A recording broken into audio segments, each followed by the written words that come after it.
ফরিদপুরে ঢাকা ভাঙা এক্সপ্রেসওয়েতে ভয়াবহ সড়ক দুর্ঘটনায় শিশুসহ ৫ জন নিহত হয়েছেন। ভোররাত ৩:৪টার দিকে ভাঙা উপজেলার মালিগ্রাম এলাকায় এ দুর্ঘটনা ঘটে।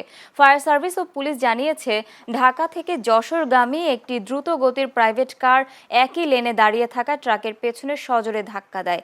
এতে ঘটনাস্থলেই ২ নারী ও ২ পুরুষসহ ৪ জনের মৃত্যু হয় এবং আহত হন এক শিশুসহ আরও ৩ জন। পরে উদ্ধারকৃত আহতদের ভাঙা উপজেলা স্বাস্থ্য কমপ্লেক্সে নেওয়া হলে গুরুতর অবস্থায় ফরিদপুর মেডিকেল কলেজ হাসপাতালে স্থানান্তর করা হয়। সেখানে চিকিৎসাধীন অবস্থায় শিশুটির মৃত্যু হলে নিহতের সংখ্যা বেড়ে ৫-এ দাঁড়ায়।